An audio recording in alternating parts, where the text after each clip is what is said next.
Well, hey, future CRNA, what is the fastest way to become a CRNA? The reality is, the quicker you become a CRNA, the quicker you're going to be able to reap the financial rewards and the high job satisfaction that comes with this career.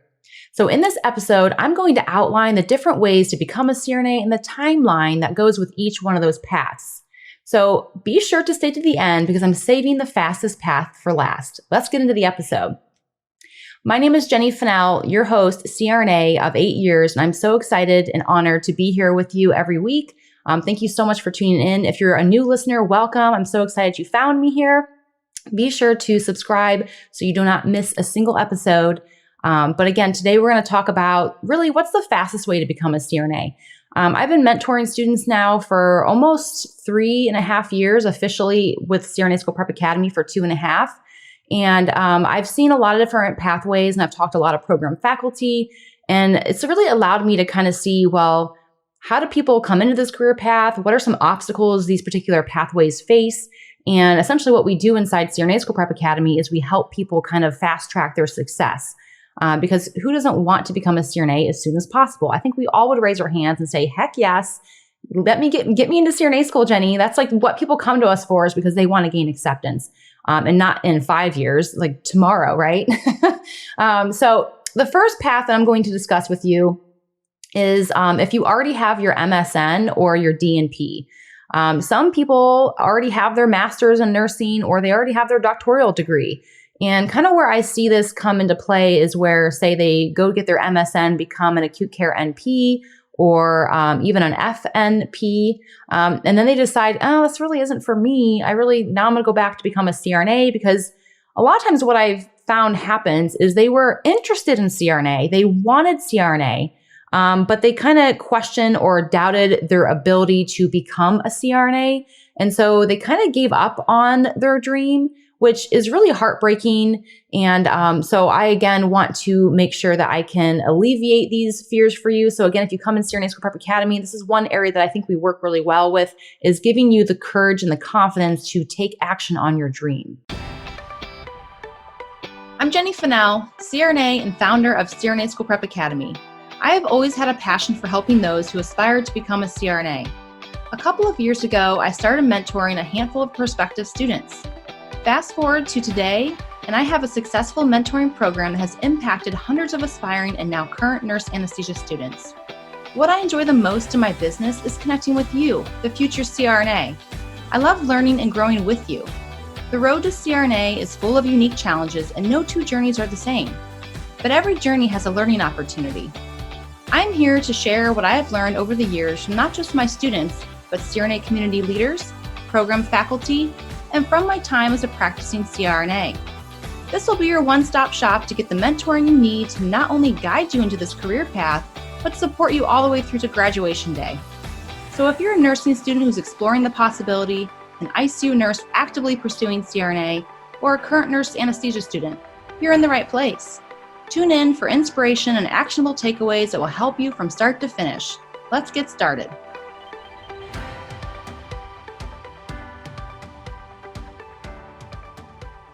So when students come into the academy who already have their MSN or DNP, you're looking at 5 to 7 years to get your master's, or even 6 to 8 years to get your doctoral degree.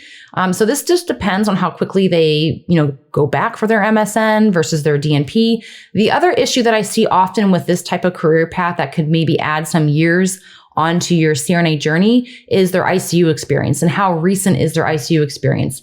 Many who go pursue, their master's or their DNP go into more management roles or versus clinical roles, meaning they kind of somewhat leave bedside, or they even leave the ICU altogether when they go pursue these other degrees.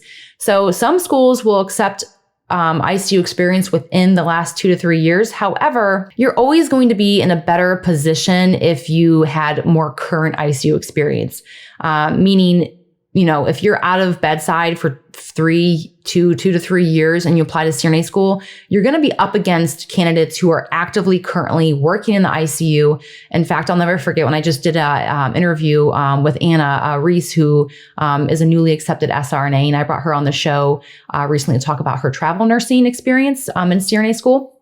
She even said, and go back and listen to that episode, but she even said that when she had a friend who interviewed at the same school she interviewed, they asked her friend, well, why are you the only application who's not currently working in the ICU?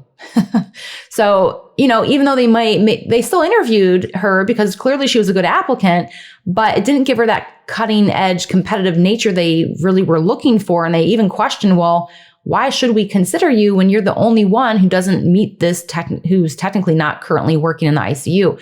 So really consider that prior to just assuming because you've had ICU experience that you're okay to apply. It's always really kind of doing your best, putting your best foot forward if you go back to the ICU for a period of time. It doesn't have to be for 2 years, even a year. Go back and work for 6 months and then apply to CRNA school, just so you can show them that you've taken an active step to go back to the ICU again prior to applying to CRNA school. So that is one thing that, again, can really hinder your ability and how quickly you can go back for CRNA if you've taken this route. And I've even had people say, well, I'm an RT, I've gone back to get my BSN. Would my ICU time count from when I was an RT, a respiratory therapist? And the answer is no. Unfortunately, they will look at your ICU experience once you become a nurse and you start working as a nurse in the ICU. So again, you need to, and I've also seen students take like educational roles, management roles. And so technically they leave the bedside, they're still in the ICU, but they're not actually at the bedside. And again, I don't think this is going to be looked very favorably upon you as an applicant to these programs if you're actually not the one at the bedside, titrating the drips, dealing with, the hemodynamics and ventilator issues, and kind of being the thick of the pathophysiology process of the ICU patient. So again, if you're looking at, this role, you're looking at approximately, 5 to 7 years to get your MSN, 6 to 8 years to get your doctoral degree. So overall, then you still have to, depending on your ICU experience, it kind of can really set you up to be anywhere from like 8 to 10 years with ICU experience or 9 to 12 years without ICU experience. I also want to point out the fact that I see a lot of these types of students go back for their MSN, or not too many go for DNP.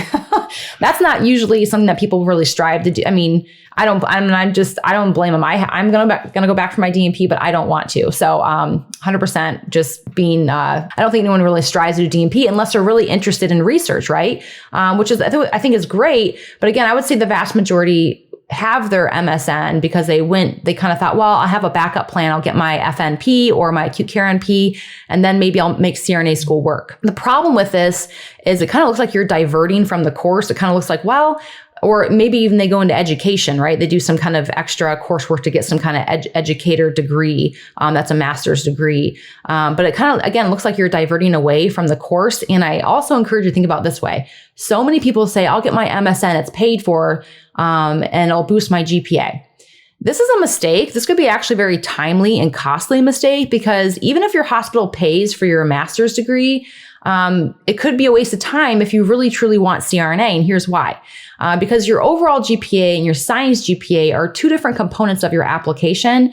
And really, these schools look very heavily on your science GPA. And you're not going to be taking a ton of additional science courses in your MSN. Yeah, you might have a couple, but you're not really going to be taking, you're not going to really be making up for a low science GPA by getting your master's, okay? Your overall GPA may look great, but again, they care more about your science GPA. So if things like chemistry, physiology, physics, biology, statistics, algebra, grad pharm, those can maybe play into your overall science GPA. And also make note that certain schools look at certain sciences, meaning they're not all cookie cutter as far as what sciences they look at. Some of them look at more than others. So you're only going to find this out by going to open houses, by talking to the programs themselves. But if your issue is a low science GPA, the answer is usually not getting your master's. It's usually retaking some science courses to actually boost your science GPA and skipping the master's altogether. It would just save you time, even if you're not paying for it. Time is money. Every year you don't get into CRNA school, you're losing about $100,000 in salary. So if you spend an extra 2 to 3 years getting a master's just because you think it's going to help you, you could be losing $200,000 to $300,000. So that's why I think it's costly, even if it's paid for by your hospital. So assess your science GPA, know where you stand with that, and reach out. I also suggest that if you know this is an area of a weakness for you as far as your science GPA, I encourage you to look for programs that do replacements versus averaging, right? Some programs will average 2 grades. Some programs will take the higher grade. So knowing that ahead of time is going to really allow you to know where you can apply that's going to give you the best advantage, right? For the work you're putting in. If you're going through all the extra work of retaking a course, and you have flexibility in where you apply to school, look for a school that's going to give you a higher boost in your science GPA than the one who won't. That's just, I think, something that you should at least consider when you're applying to certain schools for CRNA. So again, total time for this pathway is about 8 to 10 years. If you have ICU experience, if you have to go back to the ICU or you don't have any ICU experience, well, now you're looking at 9 to 12 years of time to actually become a CRNA. So that's path number 1. Path number 2 is having a bachelor's in science with an ADN. Now, please make note that not all schools will actually accept this pathway. So it really is dependent on your school. So you have to do your own research. And if you have a bachelor's in science, you're going to have to find a CRNA program that will accept a bachelor's in science along with an ADN. So again, a bachelor's in science is a 4-year degree, plus 2 years of an ADN. So you're looking at about 6 years. Then you're looking at ICU experience of 1 to 2 years.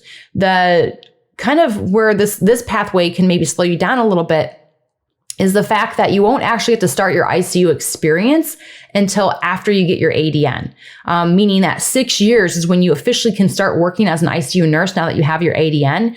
Of course, you should always work as a CNA prior to that. So if you anticipate ADNs, if you're going from a BS to an ADN, start working as a CNA, a nurse's aide, right? In the ICU, preferably. This will open up doors for residency programs and maybe even a direct hire into the ICU. But again, this pathway is the next longest because again, you can't start your ICU experience until after you have your ADN. So total time for this pathway is around 7 to 8 years. Just before you can even apply to CRNA school. Total time is around 10 to 11 years to become a CRNA.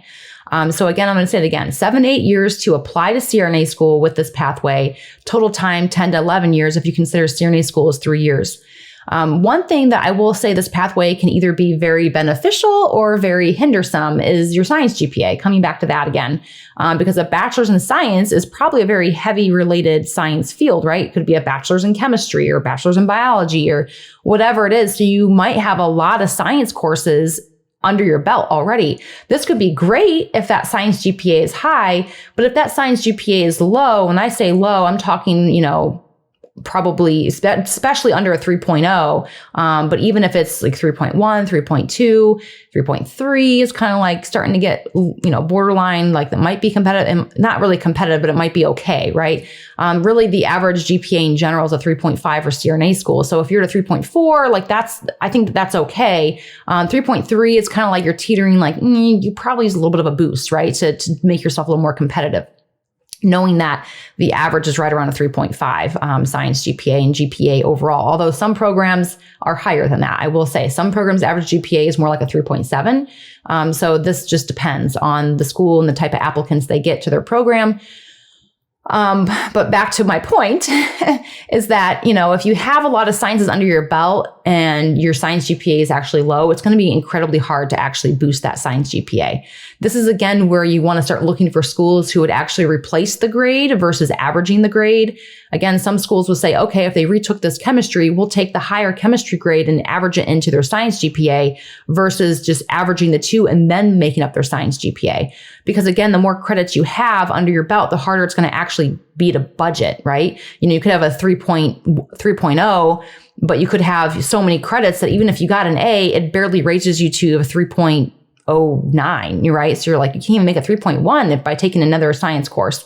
So this is where you're going to get the most bang for your buck by applying to schools who will replace versus average. So total time again for this pathway is 10 to 11 years to become a CRNA. Now we're on to pathway number 3, which is getting a traditional BSN, which is 4 years. Now, I will say, I feel like traditional BSNs, and this is for all of these pathways, these are the quickest routes. I think a lot of people take longer than this. A lot of it depends on whether you're accepted the first time into your college, right? The College of Nursing, you may or may not get in, including myself, I did not get into College of Nursing the first time I applied. So I took 5 years to get a 4-year degree. But again, you technically get your BSN in 4 years, right? And then you're going to spend 1 to 2 years getting your ICU experience.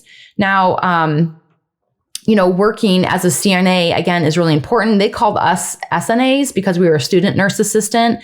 I think the difference was I was in nursing school and I had to wait till I, did so many hours in nursing school, and then I just could apply for the SNA position. Versus I think if you just go straight for CNA, you actually have to take a little course, and I forget how much it costs, but it does cost money to become a CNA.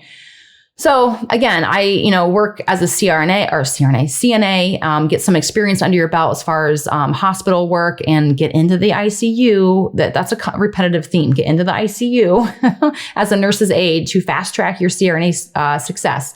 But again, you're looking at 1 to 2 years. And then CRNA school is 3 years. So you're actually looking at a total of 8 to 9 years to become a CRNA. Again, if you get your BSN in 4, 1 year of ICU experience and 3 years of CRNA school, well, that's 8 years. So again, you could be really fast tracking your success with this pathway. I want to say probably, again, the biggest hindrance to this pathway is, again, the fact that your BSN can really make or break as far as how long it's going to actually take you. And then, again, getting straight into the ICU. So those are 2 things to really consider. How long is your BSN going to take you, and how quickly can you get into the ICU after school? All right, so are you guys ready for the fastest pathway? You probably already know at this point what it is because I haven't mentioned it yet. But the fastest pathway to become a CRNA is getting your ADN plus your BSN. This is definitely probably the most common way that I see these days for people to take to become a nurse. And I'm not going to lie, I don't know if I even was aware of this pathway back when I went to get my nursing degree. I had no one in my family who was in the medical field, and neither one of my parents had even gone to college. So again, if I had known about this pathway, I would have considered it because it's way less expensive and it's quicker. And it could be done very well, right? I'm going to go over some little nuances that you have to be aware of, though, when you pick this pathway, but it by far is the quickest way. So essentially, if you get your ADN in anywhere from 18 to 24 months, I think the average, most people do it in about 24 months, then you're spending on average about 1 year getting your BSN. But the reason why this pathway is so quick is because while you're getting your BSN, you can be working in the ICU as a nurse. And so you already have that ICU experience under your belt by the time you become a BSN nurse. So therefore, you can technically apply to CRNA school as soon as you get your BSN. So that's why this pathway is by far the quickest. You can really accelerate your path into CRNA if you, again, get your ADN first, which is 18 to 24 months, then work on getting your BSN as you're working in the ICU. Again, work as a CRNA as you get your ADN, so you get your foot in the door and hopefully get into a nurse residency program. What I want to kind of warn you on this pathway is that not all ICUs will hire an ADN prepared nurse. Some of them require a BSN to go into the ICU. I know there's still plenty of ICUs who do take ADN prepared nurses. I am just stating a fact that I know to be true. So just be cognizant of this. So when you're getting your ADN, you're seeking out jobs who will take nurses into the ICU with an ADN. And, this can happen while you're working as a CNA, getting your ADN. Find out, will they accept me into the ICU as a fresh new grad with an ADN? If the answer is no, go look somewhere else for a CNA job into a hospital where you can get your foot into the door into the ICU that will take an ADN nurse. So that's kind of my precautionary advice for you on this path. But again, in little as 3 years, you can have your BSN and you can already have 1 year of ICU experience. So this is by far the fastest pathway. Some other factors that I want you to be aware of if you pick this path is be aware of pass-fail programs that for BSN. I don't really know if it's mostly I feel like mostly BSN programs offer this where it's like a pass-fail. The problem with pass-fail is because it'll just shoot your GPA in the foot. A pass grade and a pass fail is equivalent to a 3.0. And so these schools are going to be looking at your ADN and then, which could be okay, right? But they're also look at your science GPA. So keep that in mind. Your sciences occur in your ADN. So you will have that going for you as long as, again, that's not pass fail, which I don't know. I think, again, most of the pass fails I run into are for BSN programs. But that being said, again, it's just going to really knock your overall GPA down. So when the average GPA is a 3.5, 3.7, if you only have a 3.2 or maybe even barely a 3.0. And the other thing I see people do is they make this common mistake where maybe their ADN is only a 2.8, but they have a 4.0 in their BSN. So they assume I got a 4.0 in my BSN. My overall GPA is like a 3.5. Like I should be okay. The reality is, though, your ADN GPA is so low, and that's where a lot of your sciences are. So they will look at your sciences in your ADN. So just because you get a 4.0 in your BSN, the BSN aspect is really not super important when it comes to applying to CRNA school. That actually just affects your overall GPA, and you have to make sure that you don't do pass-fail. And the other thing about getting a nursing degree this pathway is you have to be wary of accreditation. Now, I'm not saying that a traditional BSN school will not have accreditation issues. Possibly, but I think most traditional BSN programs are going to be both nationally and regionally accredited, where I see more often these ADN programs and BSN programs, maybe one or the other, right? They may not be both nationally and regionally accredited. A situation that happened to one of our students recently was that he went to a nationally accredited nursing program to get his BSN, not regionally accredited, and his programs, and this is in Florida, do not require both, meaning you have to be nationally and regionally accredited. So they won't accept his BSN. So he can't apply to CRNA school. He has like 2 schools out of like 8 or 10, I think he said, that he can even apply to. So that stinks, right? Now you've really just narrowed your opportunity by simply not taking your BSN at a place that's both nationally and regionally accredited. So again, look for the accreditation, check to make sure it's both nationally and regionally accredited, and then avoid pass-fail. Again, you're looking at 1 to 2 years of ICU experience. It just depends on what the school requires. Some schools require 1, some require 2. Other things to kind of think about during this entire process is the ICU nurse residency.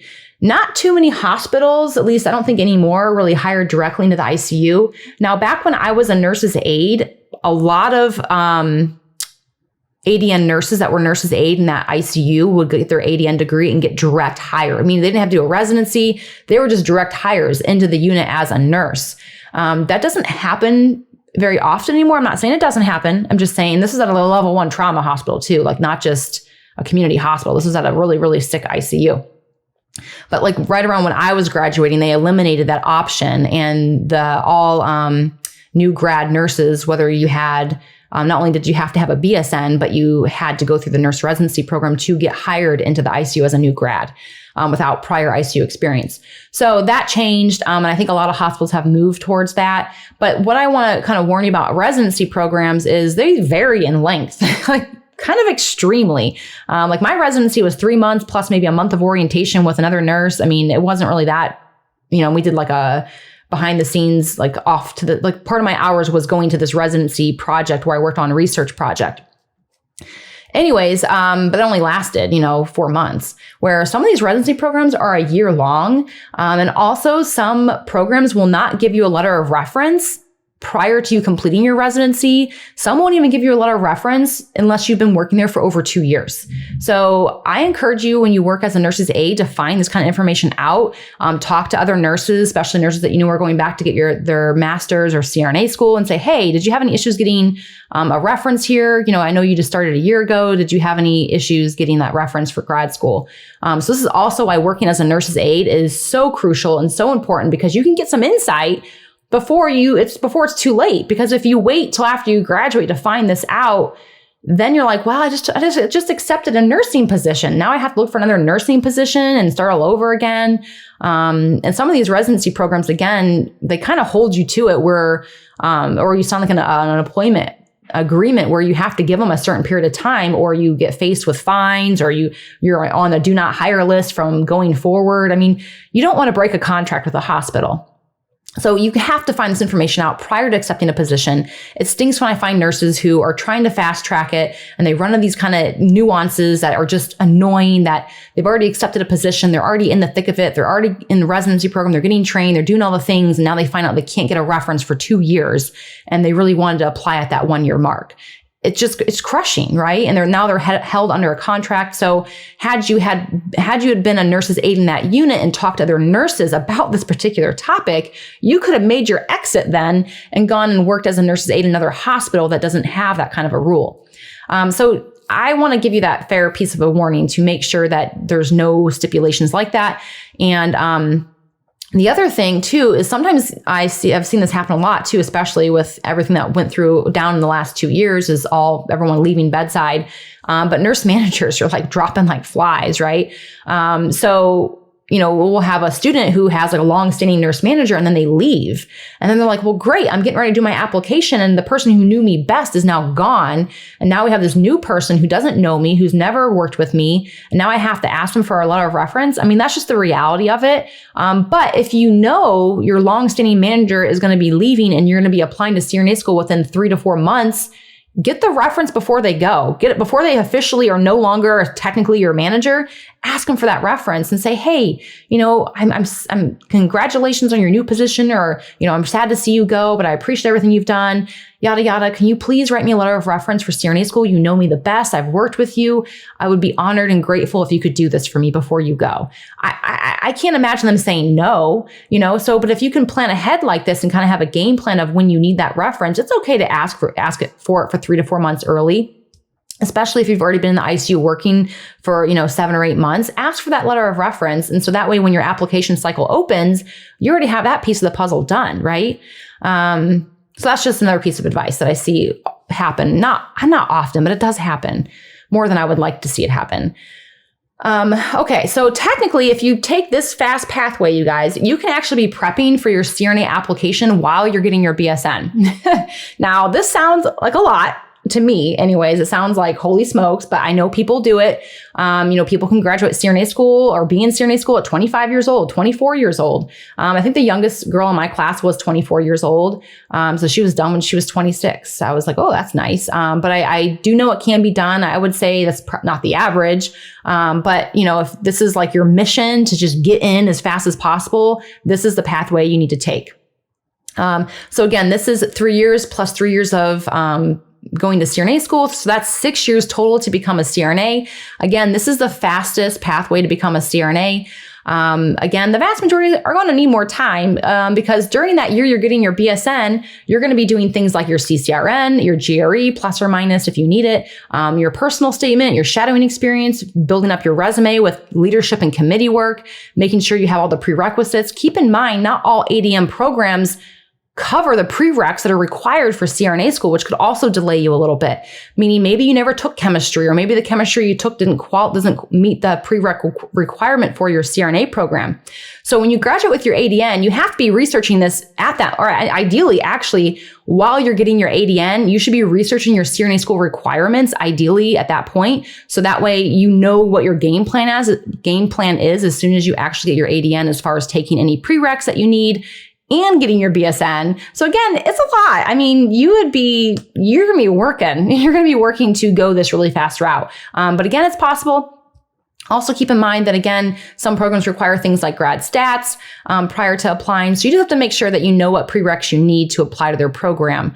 And then networking. Networking is huge. If you skip this step, yes, you become a CRNA, but it'll make your life so much smoother, easier, and less scary, less stressful if you just have a good network behind you. This could be coworkers who share the same passion and pathway as you. This could be current students who are in a program that you want to go to. This could be CRNAs who take you under their wing and allow shadowing opportunities and just understanding this profession. This is also why it's important that you're plugging into CRNA School Prep Academy like you're doing here on the podcast, becoming a CRNA School Prep Academy student and going to our events, going to our live Q&As, connecting with program faculty. We are giving you the tools to build this network to help you to foster those relationships and understanding. So when the schools really grill you on why do you want to become a CRNA, you're going to be very knowledgeable. Because a mistake I also see when people gun it to CRNA school is they get this idea and this idolization that they want to become a CRNA. But realistically, sometimes they severely lack the knowledge of what a CRNA actually does, right? They just know it's like they have put us up on this pedestal and know that's what they want to do, but they haven't really spent enough time digging into all the nitty gritty and what we actually do. They don't spend time shadowing, right? They just know it's a good career. They make a lot of money. They want to do it. High autonomy, all the stuff that you read on Google that is surface level, that these schools want more than that. They're going to be looking for more than that. So please promise me this. If you take anything from this whole episode, if you want to gun it to CRNA school, that's cool. And high five to you, more power to you. I'm rooting for you. But promise me that you're still going to take the time that you possibly can to get to know this profession, get to understand it, ask questions, go to open houses, network, know why, more than just the autonomy, more than just the pay. Why? How do you foresee yourself in this role day in, day out, bad times, good times, all the in between? You have to understand the good and the bad, because you don't want to make this decision and go back to an expensive program and spend 3 years of your life going for a degree that after you get in it, you're like, this is not what I want. Which is back towards like people going for the MSN when they know deep down it's not what they want. And then they're like, well, I got my MSN, but now I'm going to go back for CRNA because it's never what I wanted. It just seems, just don't do that to yourself. Promise me. And if you already have done that to yourself, I'm sorry. Hugs. It'll be okay. But I'm hoping that this episode catches some of you guys early enough in the process to where you can kind of think about these things ahead of time and plan for them. But also I want to leave you with this. The average or the majority of people who pursue CRNA are going to take 10 to 12 years to actually become a CRNA. But remember, this is your timeline. So we've had students in CRNA School Prep Academy, you guys, who are 52 years old by the time they go back for CRNA. By the time they actually decide to pursue it, not get in, like they're 52 and they're like, yeah, I'm going to go back for CRNA school. They've been an ICU nurse, or maybe not. Maybe they've gone back and out of the ICU, but no, they're going back to the ICU. They've taken some courses again. They're ready to go back for CRNA school. Their kids are grown, out of the house. They're ready. They're empty nesters, right? But they want to change career paths. That is okay, because it's your timeline. It's your life. Obviously, run the numbers. Estimate when you want to retire and make sure it makes sense financially.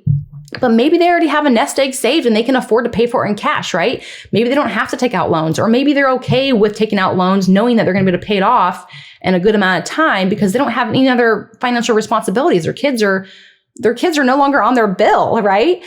So keep that in mind, that it doesn't matter what your coworker's doing, your friend's doing, your significant other, your sister, your brother, anyone else who's pursuing CRNA. It does not matter when they get in. It's all about you and what works for your life. Have those babies. They're sweet. Time is precious. CRNA school will always be here, but you have to make sure that if you put life and things get in the way, that you make sure you stay the path by staying involved, by staying connected, by staying grounded in your passion for pursuing CRNA. And again, by showing and tuning into this podcast every week will do that for you. So I just want to give you that comfort and that grace to just do this on your own pace, and don't feel like it has to be this year or it has to be next year or the next year. It will happen. You just have to stay the path and be persistent. It will happen. I promise you.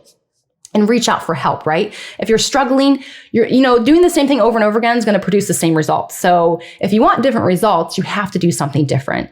So again, this is where a lot of students come to CRNA School Prep Academy who have faced rejection. I hope you come to us before you face rejection, so you don't get rejection, but we're here to help. That's our specialty. That's what we do, is we help you figure out a way that works for you. We help you figure out what these programs are looking for. And then yes, you have to rise to the occasion and do those things. But if you do, a lot of these programs will be impressed. And those are the kind of people they want in their program, because they want people who take initiative and who do the things, who go out of their way to become a CRNA. That shows really drive and passion. And they know that those are the ones who are more likely to be successful in their programs. Okay. And just as a CRNA in general. But I want to kind of leave you with the fact that, again, we're here for you, and be sure to check out CRNA School Prep Academy if you have not already. We have so many planning tools that will accelerate your path to become a CRNA. And I actually have an exciting announcement. It's early, but I'm going to announce it. I'm going to share the wait list below. We are actually working on an accelerator course for nursing students. So if you're listening to this episode and you are a nursing student, this course is for you. It's going to help you accelerate your CRNA path. And we do have all of this inside a CSBA in the planning tools. So if you're already a CSBA student, rest assured, we got you. You have the best, the best. We have everything in CSBA. I just know after years of doing this that there are a lot of nursing students who are either just starting their nursing school journey, who are not ready to commit to CSBA, but who still want the help. And I want you to have the help to plan for your future, to accelerate your success. And so again, we're building this accelerator course to provide you these planning tools that's going to accelerate your success. And again, you can sign up for the wait list below. We anticipate launching it early 2023. So just so you know, there's going to be a little bit of a wait, but it's going to be a wait well worth it. So again, sign up for the wait list so you make sure you get early bird access and pricing. And I'm doing something fun in December that I'm not going to spill the beans on yet, but you will be included in whatever we're doing secret in December as well if you sign up for the wait list. So thank you so much for tuning in this week, you guys. As always, I appreciate you and thank you so much. I will see you next week. Cheers to your future, CRNA.